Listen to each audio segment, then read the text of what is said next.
Hi, I'm Josh Allison, head cook of Big Red's Barbecue competition barbecue team, and today I'm going to show you how to make some low and slow South Carolina style pulled pork.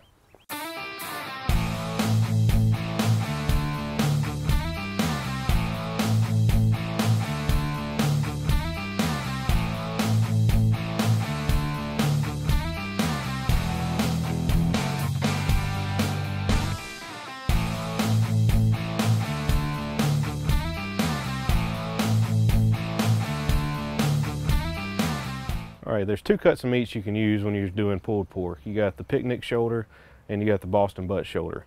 Picnic is the lower part of the pig. The Boston butt is actually kind of the shoulder blade. It's not actual the butt of the hog, it's the shoulder. So primarily I use the Boston butt shoulder. This is what we have here today. If you take a look, this one is trimmed very well. It has a very thin fat cap, which is the way I personally like to cook my Boston butts. If it had a thick fat cap, I would trim it down. Mainly because bark, the rub cooking on top of the meat, producing the bark, is a major part of the flavor.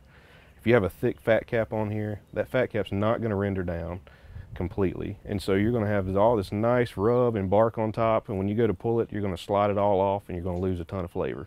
So I like to trim mine very thin, load the rub up, get nice bark. It's going to add a lot of flavor to the meat once you actually pull it. So I am going to trim a little bit off of this fat cap. You just kind of want it really as thin as possible.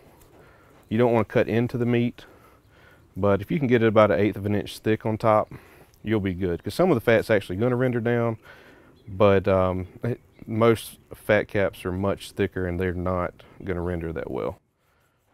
And you can see this area of meat right here. There's usually a very thin layer of meat between the top fat cap, then this nice thin layer here, and another thin layer of fat underneath it. And this part of the meat right here is very, very flavorful, and you want that added in your final product. You also want to run your hands around the meat, make sure there's no bones or cartilage sticking through. And if you'll notice, we have some bones and cartilage here that we're going to want to cut out. You don't want that in there and getting chopped up in your final product. So we'll remove this, flip it over, just feel around. I feel another piece here. I'm going to trim that off. Sometimes you'll notice some glands. There'll be small brown pockets. You want to take those out too if you see any. They'll leave a very bitter taste if you get a hold of one of those in the end. Any little places like this you may want to remove. Basically, if it looks like something you don't want to eat, let's get it out of there.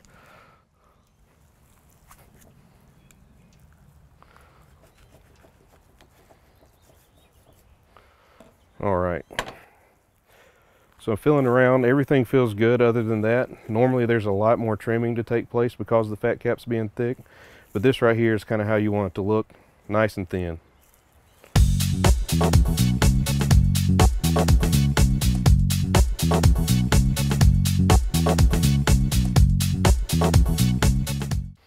All right, now it's time for us to start applying our seasonings to the meat.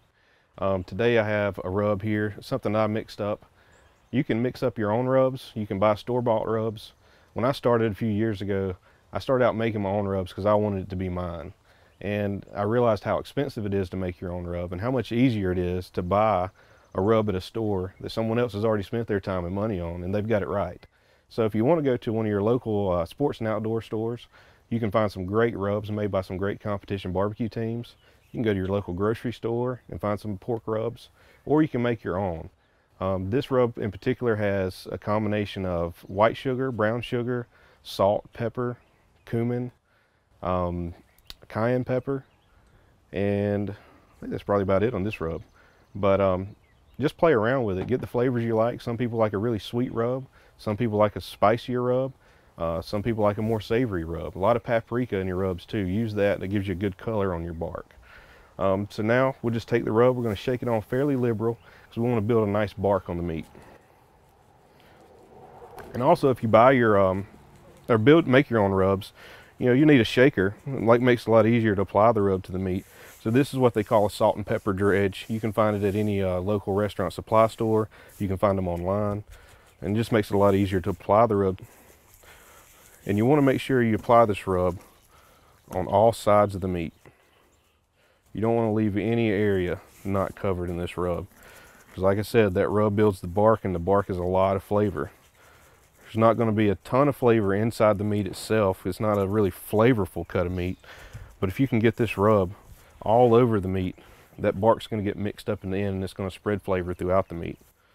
And also there's a flap here that you can pull back. Go ahead and get the rub all down in there. You want as much of this flavor on as you can.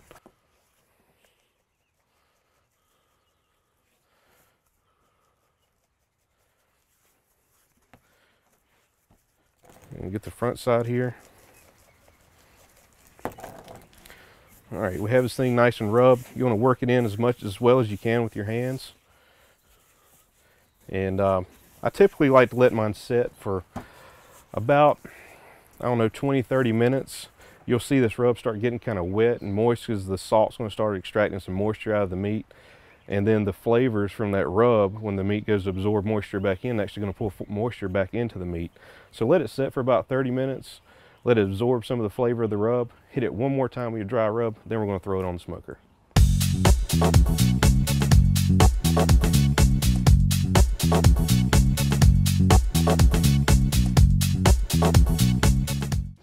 All right, now we have our pork seasoned and ready to go on the smoker. So let's take a few minutes to talk about your fuel, your smoking temperatures, and your smoking woods. You can cook low and slow barbecue anywhere from 205 degrees to 275 degrees. I personally cook at 235 degrees. Smoking woods, you can use any type of fruit wood you can think of. You can use oak, hickory, mesquite. There's limitless on the amount of smoking woods that are out there. I personally use a 70% hickory to 30% apple combination. I think it gives it a real nice smoky flavor, a sweet smoky flavor, and slightly fruity smoky flavor from the apple wood to the meat, and it complements the meat well, and it's very traditional to South Carolina barbecue.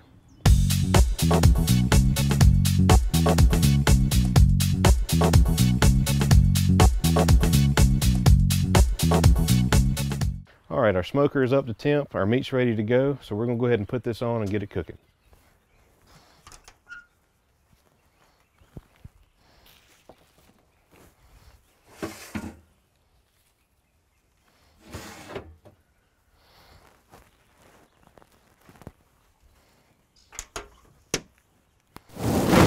All right, we've had our Boston butt on the smoker for about 2 hours now, and now we're going to add another layer of flavor with a spritz. This is just straight apple juice in a spray bottle. We're going to go in and spray the outside of the meat. The sugars in this apple juice will kind of caramelize on the outside of the skin and give it a nice sweet layer of flavor on top. You can use all kinds of stuff to give different flavors for that second layer of flavor. Some people use straight apple juice, apple cider combination. I've heard of people using cranberry juice. Lemonade even. You can use anything you want in there. Just add another layer of sweet flavor to the outside of that pork.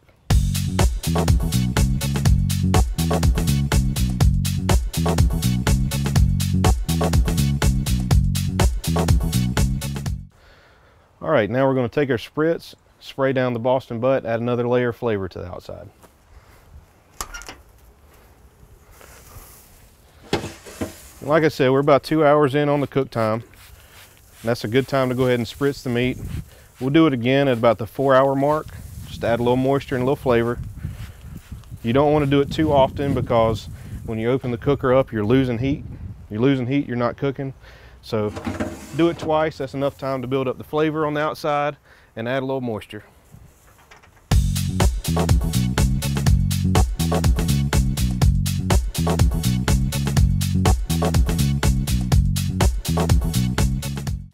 All right, at this point, our Boston butt's been smoking for about 4 hours, and we've hit the second round with our spritz. It's taken on about as much smoke as we need it to for the cook to get the flavor we're looking for. So we have an option here. We can wrap it in foil and expedite the cooking process, or we can just leave it on there and it's going to take a little longer to cook.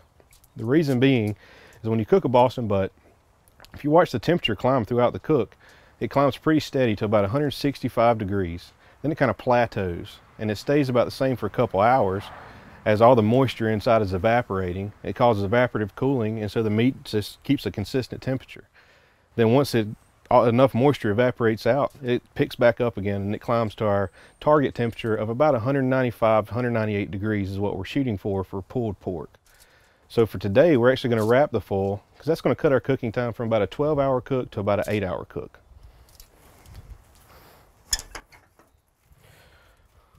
So we'll just grab the Boston butt off the smoker here.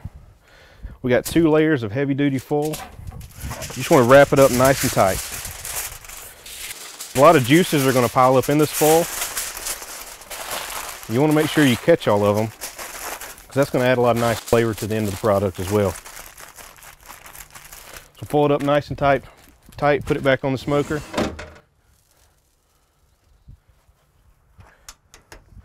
In about 4 more hours, we should have a finished product.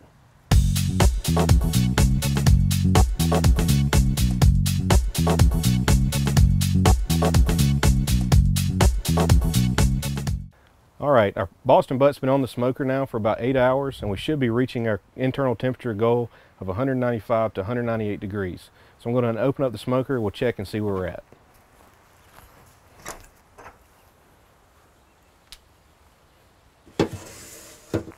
All right, we're going to peel back the foil and we're going to see where we're at. I've got an instant read thermometer here. It's very important to have you a good, accurate instant read thermometer so we know exactly where we're at. So it looks like we're reading about 197 degrees, which is well within our range of 195 to 198.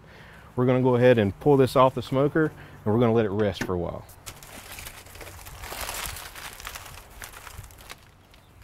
Okay, now that our Boston butt has reached our goal internal temperature of 197 degrees, it's very important for us to let it rest. During the cooking process, the muscles in this get really tight and it squeezes out a lot of moisture.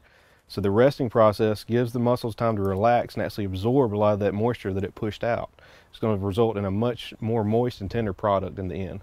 So what you want to do is take it off the smoker, open the foil up, and you just want to let it vent for a good 10 to 15 minutes to let some of the heat come out. Then we're going to wrap it back up, put it in a cooler, and let it rest for about 2 hours.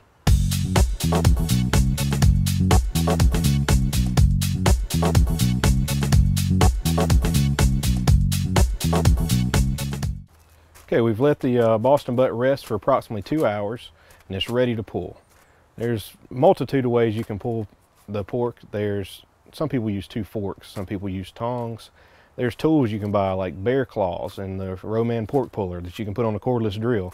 It makes quick work of it, but me personally, I just like to hand pull the pork. Now, even though it's been sitting in a cooler for 2 hours, it's still very hot. So a way that I've found that I like to pull the pork is I wear a cloth glove that you can see here that's up under these nitrile gloves.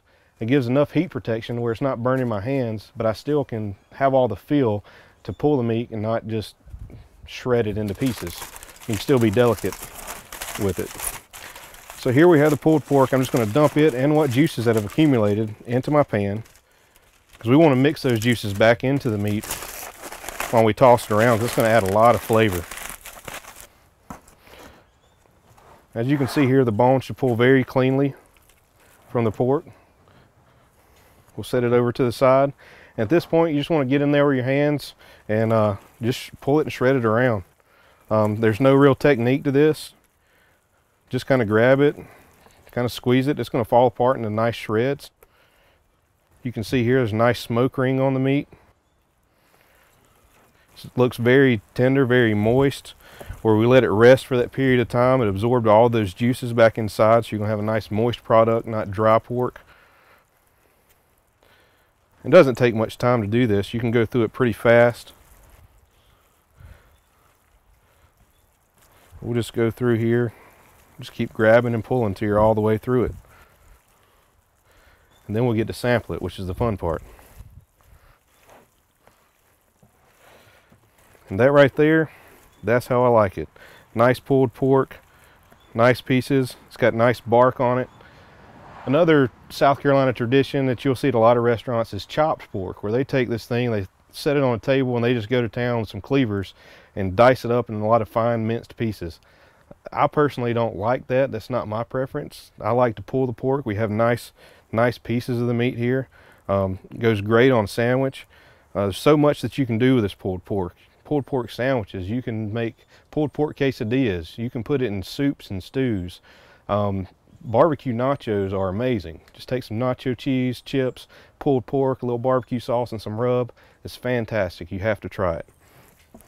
This pork is looking good and moist. Let's try it and make sure we're good. I'm gonna get a nice barky piece here. Man, perfect. Texture's right where we need it. Moisture's there, flavor's there. I think we did a good job. Definitely, please try this out. Let me know. If you have any questions, feel free to contact me at pitmaster@bigredsbarbecue.com, or you can visit my website at bigredsbarbecue.com.